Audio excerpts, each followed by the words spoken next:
Assalamualaikum warahmatullahi wabarakatuh.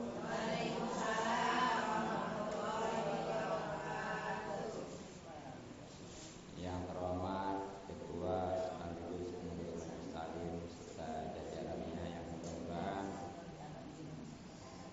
selalu diberikan keselamatan dan keberkahan serta hasil maksud pada para ibu tokoh dan masyarakat. Kita doakan mudah-mudahan dipanjangkan umurnya. Pada jamaah semuanya yang mudah-mudahan kita semua selalu dimuliakan dan diberi taufik serta hidayah atau petunjuk pada Allah Subhanahu wa taala. Mudah-mudahan untuk kita dari nanti kita surga di Allah Subhanahu wa taala mendapatkan pahala besar.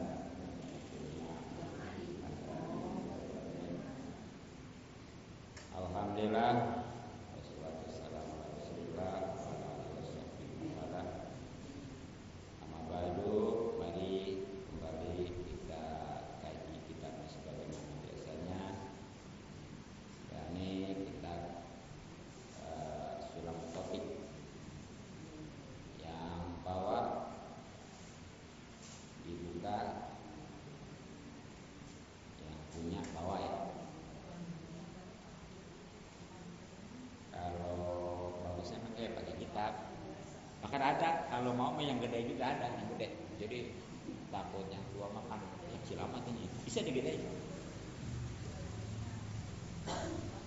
Pentingnya kalau ada kitab enak, nanti kalau kita lupa kita lihat. Ya sekurang-kurangnya bisa hafal atau secara tidak langsung kita dari belajar bahasa Arab ya. Ya sekali lagi yang punya kitabnya dan di bawah buka halaman 46.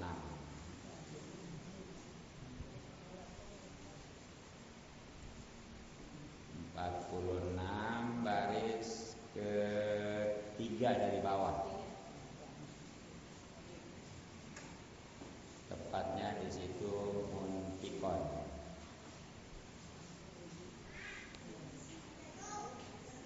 Faqad qala musannif rahimahullah ta'ala wa nafa'ana bi ulumi wa amana bi asfari.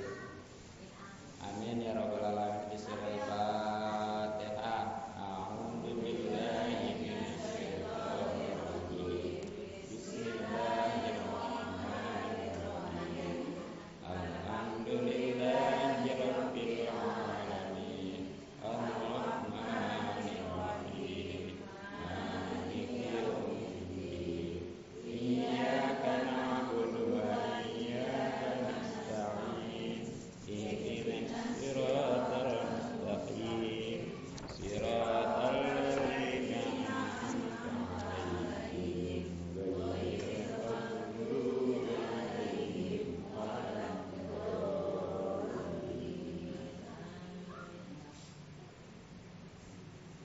Mari kita baca sama-sama. Bismillahirrahmanirrahim. Munfikon. Nganapahkohkeun. Lil babili. Leuwih. An hajatihi. Tina pangabutuhna. Mimma biyadihi. Tina barang anu aya tina leungeunna. Nasihan nganasehat li ibadillahi ta'ala ka abid-abid Allah ta'ala. Muispikon welas alaihim ka abid-abid. Bes gitu lah.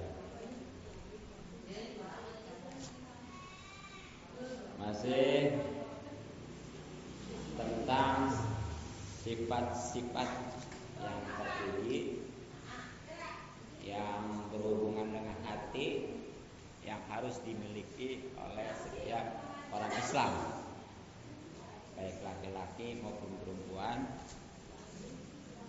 Dan ini adalah sebagai nasihat dari Said Abdullah bin Alawil Haddad, pengarang atau pembuat Rotibul Haddad yang biasa kita baca. Nah, diantaranya adalah muntikon, menafkahkan lil fadili kelebihan an hajatihi dari kebutuhannya mimma biyadihi dari apa yang ada di tangannya. Jadi di antara sifat yang terpuji sekali lagi yang hubungan dengan hati yang harus dimiliki oleh setiap muslim adalah kalau dia punya kelebihan dari kebutuhannya, khususnya yang ada di tanggungannya, baik itu dirinya, keluarganya, keluarganya itu istri, anak ya. Iya. Itu jangan pelit. Jangan sayang-sayang. Karena itu kewajiban. Kalau ngenakain mah, tapi sodakonya mah, kalau keluarnya mah itu enggak wajib memang, tapi pengaruhnya luar biasa. Karena disitulah nanti ukuran orang itu bersyukur atau enggaknya. Sehingga kesananya kalau memang dia pandai bersyukur, insya Allah ditambah. Tapi kalau enggak bersyukur, nah dibilang hati. Bahkan ada hadis ya, di mana Rasulullah SAW bersabda, antik fi jaibi fil janbi ya, fi mimma fil janbi yati ma fil ghaibi. Nafkahkanlah apa yang ada di kantongmu. Maksudnya mah yang kita miliki nih. Itu pun kalau udah lebih, maka pasti nanti yang belum datang, yang belum kita punya akan datang. Tuh. Kalau kita pengen bertambah nih rezeki kita, ya jangan sayang-sayang. Memang sih kalau menurut logika mah, kita sedekah kurang ya jadinya. Padahal mah itu jadi penarik nikmat. Jadi kalau kayaknya Pak, kalau pengen mancing rezeki, diantaranya pakai sodakoh gitu. Asal tadi ya, kudu udah kelebihan keluarga. Jangan sampai gini, keluarga, anak istri masih butuh. Karena pengen kesoor, kemana-mana meloyak. Apalagi kebiduan mah masih inden. Wah, itu udah kusut ya. Jangan sampai gitu. Itu nggak ada pahalanya, bahkan dosa itu mah. Ya. Salah. Dan ada kan sering saya sampaikan hadis yang artinya kurang lebih gini. Setiap pagi nih ada dua malaikat turun. Setiap pagi. Yang satunya ngadua kebaikan, yang satunya ngadua kejelekan. Bagaimana kata yang ngadua kebaikan gini? Kalau artinya ya Allah, berilah ganti bagi orang yang infak, yang sedekah, yang barahan. Yang satunya lagi juga nggak doa tapi jelek, atau ngapa nyumpain ya. Sedangkan ini malaikat yang pasti dijabah. Makanya hati-hati nih. Bagaimana kata yang nggak doa jelek itu? Ya Allah, berilah kebinasaan, kehancuran bagi orang yang pelit, yang nggak mau infak. Jadi intinya kalau kita pengen diganti, Kan kita sedekah itu dapat pahala, ya. Terus gara-gara sedekah diganti.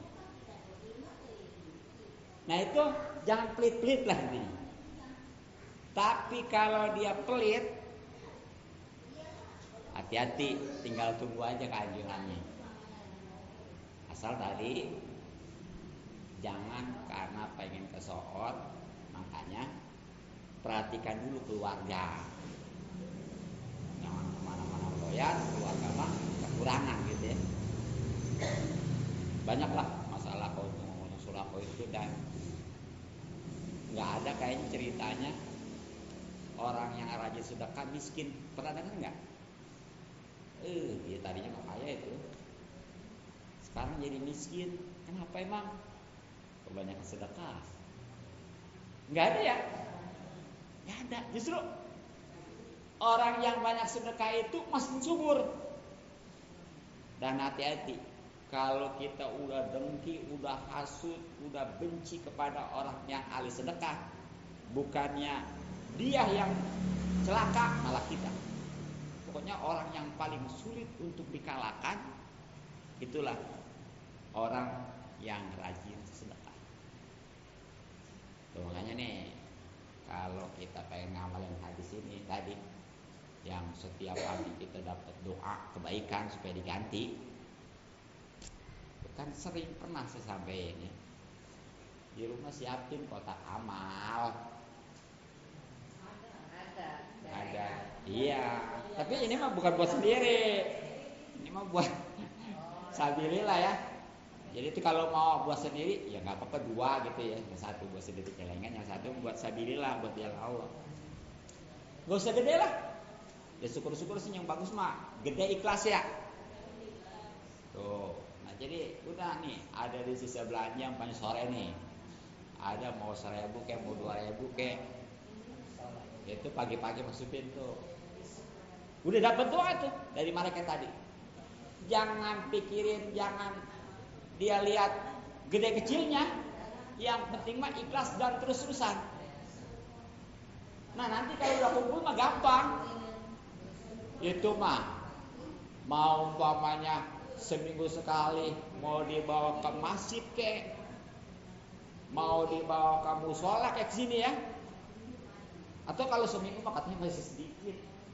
Atau nggak apa-apa sebulan nanti. Bahkan nih kalau memang orang sini pada menyadari seperti ini, itu buat ngebangun musola, masjid, nggak perlu repot-repot. Nggak usah setiap orang, satu keluarga aja nih ya. Setiap pagi itu masukin 2.000 aja. Kalau sebulan berapa? 60.000 satu keluarga. Ada berapa di sini semua? Tinggal kalian aja ya. Iya, jadi nih, terutama nih kita nih jamaah majelis salim, kalau memang udah punya kedisiplinan seperti itu, ini buat acara-acara udah nggak suka percaya. Saling minta tinggal nambahin aja gitu mah ya. Itu program. Kudunya dikasihin itu celengan nih. Ada ya? Iya. Nah cuma nih seminggu ngasihnya umpamanya 50.000, sehari 5.000. Bagusan mana? Nih seminggu sekali 50.000, setiap hari 5.000. Bagusan mana? Iya, bagusan setiap hari 5.000. Padahal kan gedean 50.000 ya. Kan kalau 5.000 mah 7 hari baru berapa? 35.000 kan? Yang seminggu sekaligus 50.000. Tapi ternyata itu masih bagusan yang 5.000 setiap hari. Apa sebabnya? Karena kalau yang setiap hari mah dapat doanya setiap hari, sehingga insya Allah diganti setiap hari. Kalau yang seminggu mah walaupun gede tadi itu hanya sekali. Alhamdulillah tak ada bini mah ya, saya dari mulai 1.000 tuh nggak lepas setiap hari Meningkat 2000, meningkat terus sampai sekarang. Ya nggak pernah ini, mungkin disiapin gitu. Ya, karena memang kita kalau udah yakin nih, itu buat sedekahnya udah disiapin oleh Allah. Kita sedekahin, disyukurin kan sama kita, ditambahin lagi makin banyak. Ntar kita syukurnya makin gede lagi. Begitu aja. Paling nikmat orang kalau udah bisa bersyukur benar-benar. Sebenarnya yang membuat susah ini bukan karena nggak punyanya ya, karena kurang bersyukurnya. Dan yang namanya syukur ini jangan nungguin punya. Jangan bahasanya gini, lah katanya saya mah nanti kalau udah kaya baru mau sodako, pokoknya mah musola, masjid, apa pesantren saya bantuin. Itu pasti kalau udah kaya nggak bakalan. Jadi gimana dia mau bisa bersyukur yang banyak kalau dari yang sedikit juga belum bisa. Ada hadis ya kan, lam yaskuril qalil lam yaskuril kasir. Siapa orang yang belum bisa mensyukuri dari yang sedikit, nggak bakalan bisa mensyukuri daripada yang banyak. Makanya supaya kita biasa terlatih ya, dari sekarang, dari seperti ini kita belajar. Cuma tadi diseimbangin aja. Kalau memang kita kemampuan segini atau segini gitu. Dan memang sedekah itu kan bukannya rata, yang lebih gede itu bagus ya, dari kemampuannya. Contoh gini, ada orang hasil umpamanya nih, sebulannya penghasilan katakan 10 juta. 10 juta. Itu sedekahnya, impaknya nih sebulan 100.000. Nah yang kedua penghasilannya sebulan cuma 3 juta. UMR sekarang berapa? 4 juta. 4.500.000. Iya. 4.500.000 maksudnya. Ya, berarti kan nggak nyampe 5 juta ya. Dia sebulan infaknya 100.000, umpamanya katakan 75.000. Bagusan mana tuh? Yang satu tadi penghasilannya sebulan 10 juta, infaknya 100.000. Yang kedua penghasilannya itu ember 4,5 juta ya, infaknya 75.000. Gedean mana? Iya, kalau nomilan emang gedean ono ya, yang 100.000. Tapi ternyata itu bagusan yang 75.000. Karena kalau yang 1 juta mah tadi, yang 100.000 mah berapa persen tuh dari 10 juta? 10% ya? 10%. Tapi kalau yang 5 juta lah katakan ya, itu sampai impaknya 75.000, itu lebih daripada 10%. Jadi sedekah mah bukan berarti besar kecil lah, tergantung kemampuannya. Kalau dia, makanya nih kita miskin, umpamanya ya ada orang miskin nih masih sedekah, sementara orang kaya sedekah sama orang miskin, masih bagus ini miskin. Gitu ya.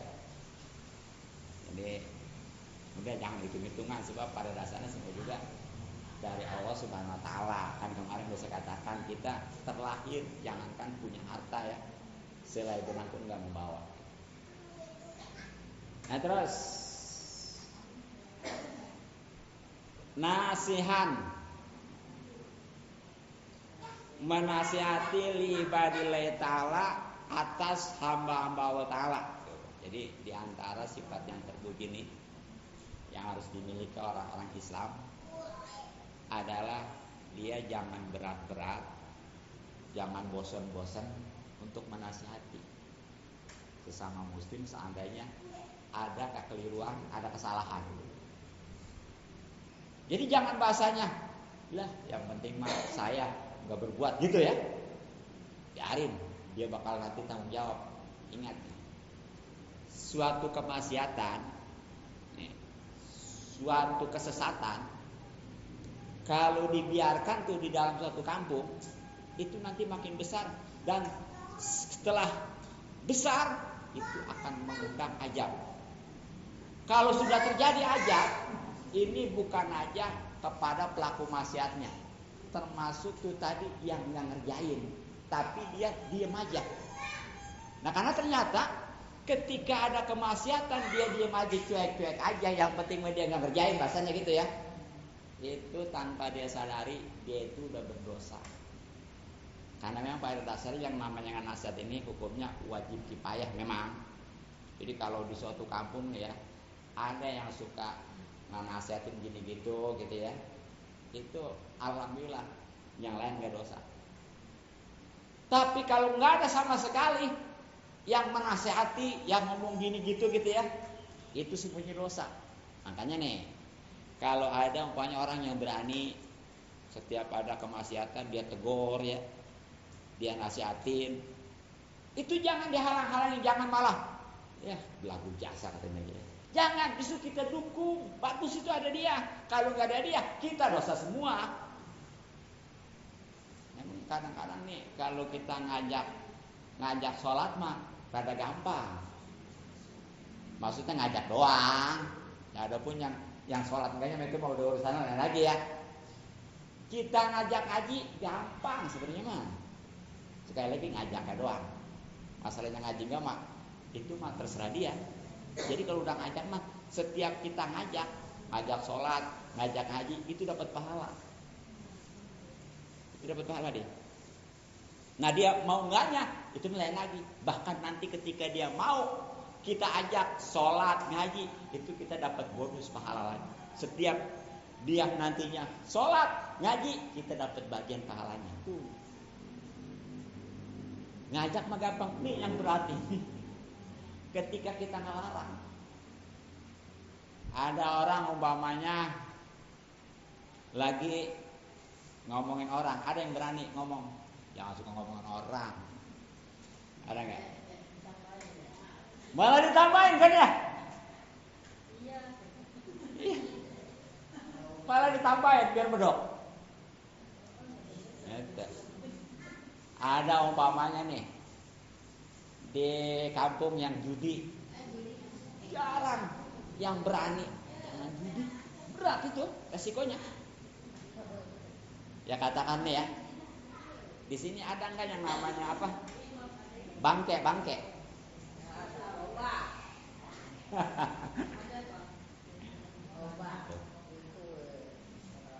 Ada nggak? Pernah ada nggak yang bangke dari kampung ini nggak boleh masuk?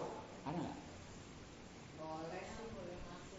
Boleh, bahkan difasilitasi ya. Ya malahan biasanya suka ya ini mah. Iya, banyakan ya. RT, RW gitu tuh. Ya. Begitu kadang-kadang. Boro-boro ngelarang itu, yang ada fasilitasi padahal itu jelas. Coba ini, aduh. Alhamdulillah ya, hati-hati. Nah itu. Nah bahkan nih di surat Wal Asri kan sering kita baca nih kalau Pak Hama ya. Ini kalau Pak Hama Wal Asri nih, bagaimana? Kan ada. Ya. Wal Asri, demi masa, artinya itu. Innal insana lafi khusrin, sesungguhnya manusia itu berada di dalam kerugian. Pada umumnya manusia rugi. Gak mau kan rugi ya? Pengennya Nah kalau pengen untung, ini solusinya 4. Resepnya 4. Apa tuh? Illalladzina amanu, pertama kudu beriman. Ya beriman ini nggak bisa begitu aja, harus ada ilmunya, ngaji intinya ya. Yang ngaji juga belum tentu, apalagi yang nggak ngaji mah. Terus yang kedua, wa amilus sholihat, beramal soleh, ibadah lah, terutama yang berhubungan dengan sosial ya, sedekah tadi tuh. Nah yang ketiganya Watawa sobi hatas.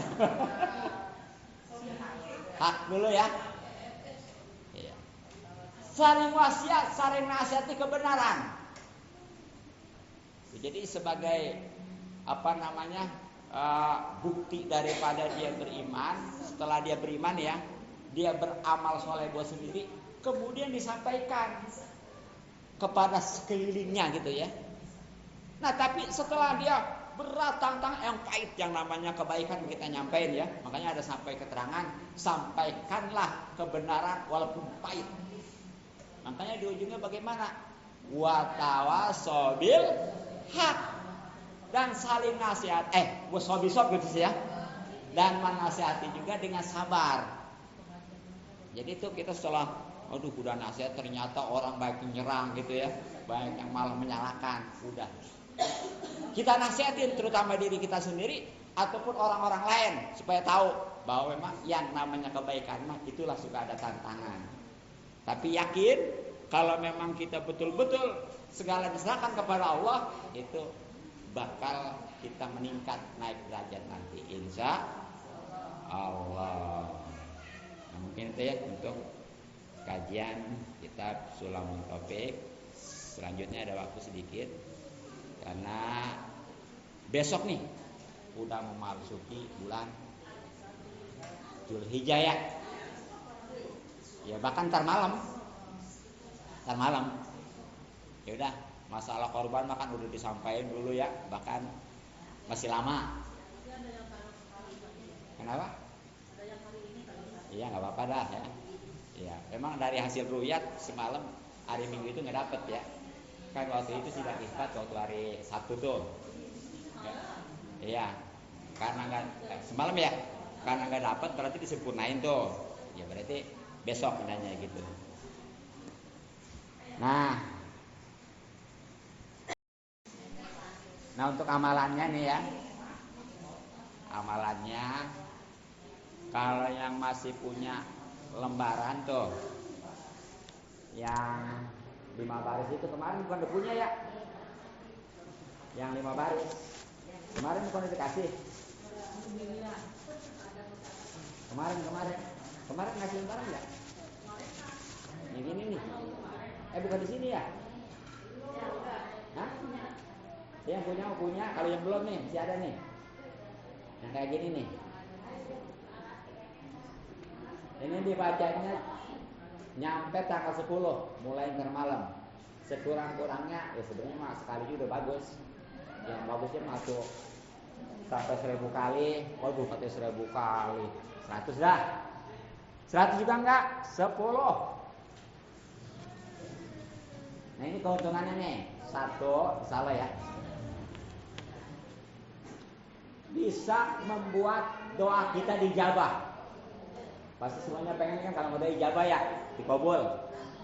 Nah diantaranya dengan wiridan ini nih, baca ini ya.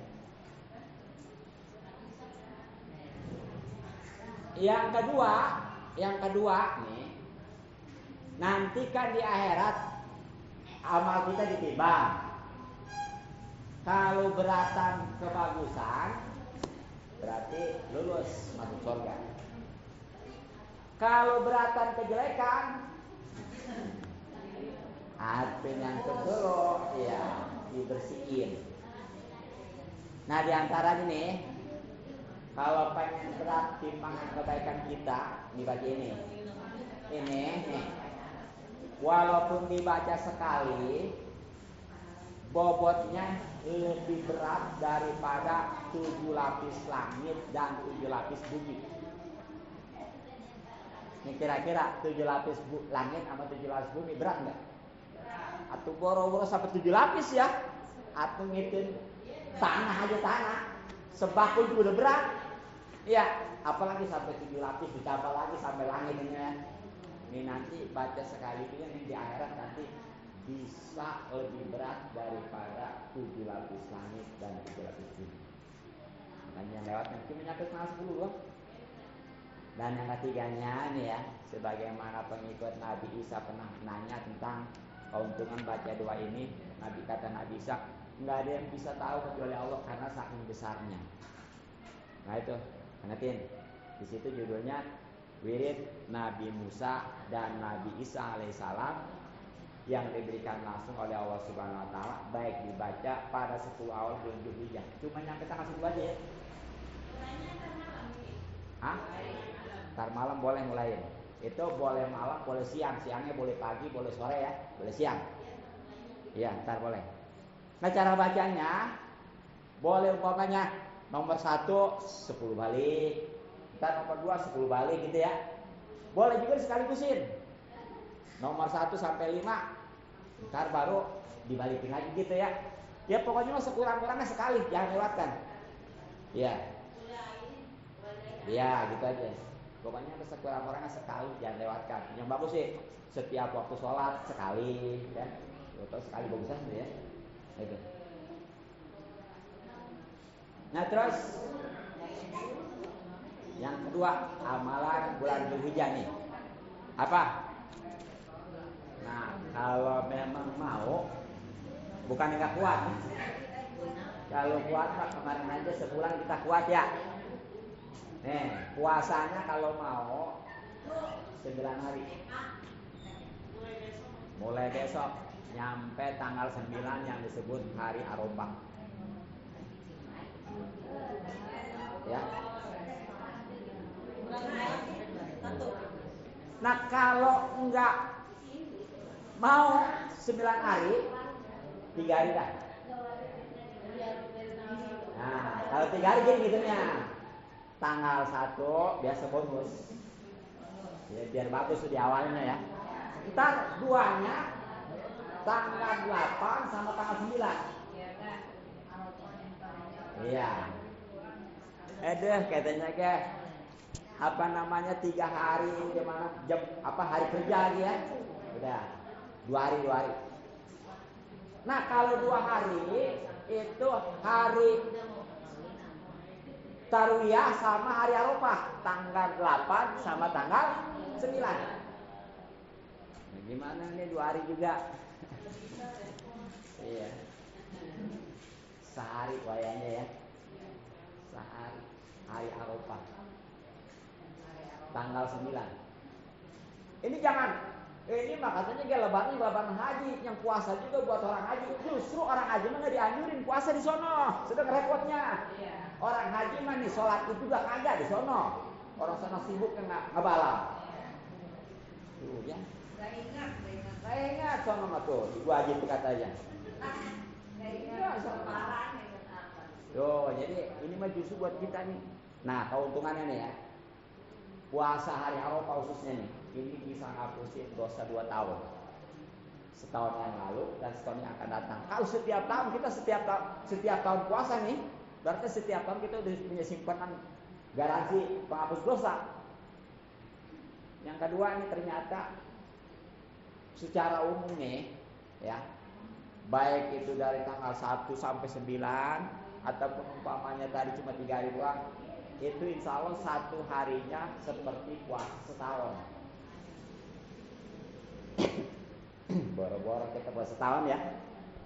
Sebulan juga kemarin repot nih. Sekarang aja nih ya. Tapi insya Allah kalau kuat sehari juga, bukan kuat, mau gitu ya, itu kayak puasa setahun. Tapi jangan gara-gara puasa bulan Dzulhijjah sehari juga kayak puasa setahun. Udah nanti Ramadan lewat. Kacau cuma ya. Iya. Iya. Terus si sholat malamnya nih, yang mulai ya, ini walaupun semalam itu kayak mendapatkan Lailatul Qadar. Kan yang namanya Lailatul Qadar susah, kemarin kita Ramadan kayak ya. Ada kan di Ramadan itu pun susah. Makanya keutamaan luar biasa, lebih baik daripada 1000 bulan. Kalau dihitung tahun itu hampir 8, itu kurang lebih 83 tahun lebih. Coba boro-boro ibadah umur juga belum tentu ya. Tapi ternyata itu dengan itu kita dapat pahala Lailatul Qadar. Tapi jangan gara-gara gitu lagi. Udah nggak ibadah selama 83 tahun gitu ya. Jangan. Ini bahkan luar biasa. Secara umum keuntungan puasa di bulan Dzulhijjah insya Allah 1 bisa membuat umur kita berkah. Kedua, insya Allah rezeki kita bertambah. Ketiganya, keluarga kita dijaga. Ya. Keempatnya, insya Allah keburukan kita dihapus. Tadi kan ya, khususnya di hari Al-Quran. Kelimanya, insya Allah kebaikan kita dilipat gandakan. Keenamnya, insya Allah ketika kita mati dimudahkan. Ketujuhnya, kuburannya itu diluaskan, diterangin. Yang ke-8-nya itu akan diselamatkan dari neraka. Ya pokoknya mah yang ke-9-nya adalah dinaikkan derajat di surga. Pokoknya masih banyak lagi lah keuntungan puasa di hari-hari 10 awal kecuali lebaran ya, itu haram. Makanya jangan lewatkan tadi. Kalau memang kuat mah bagus 9 hari, kalau enggak 3 hari. Kalau enggak juga 2 hari, kalau paling sekurang-kurangnya 1 hari. Itulah yang disebut hari Arafah. Cuma kalau memang punya kodok, niatin dulu aja ya.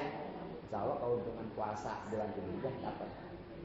Nah ini puasa sunnah. Kalau kodok mau wajib gitu. Nah mungkin cukup. Mudah-mudahan nanti supaya lebih lengkapnya tentang keutamaan tentang bulan Dzulhijjah itu ada di YouTube ya. Judulnya keutamaan dan amalan bulan Dzulhijjah ada.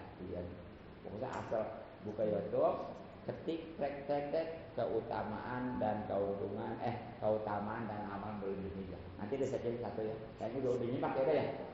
Ada di YouTube. Tapi yang gini selalu masuk nanti. Ya tunggu aja tanggal mainnya. Nanti kan gini lah. Ya benar-benar manfaat. Sementara kita tutup. Mohon maaf dan maklum. Subhanaka bihamdik. Assalamualaikum warahmatullahi wabarakatuh.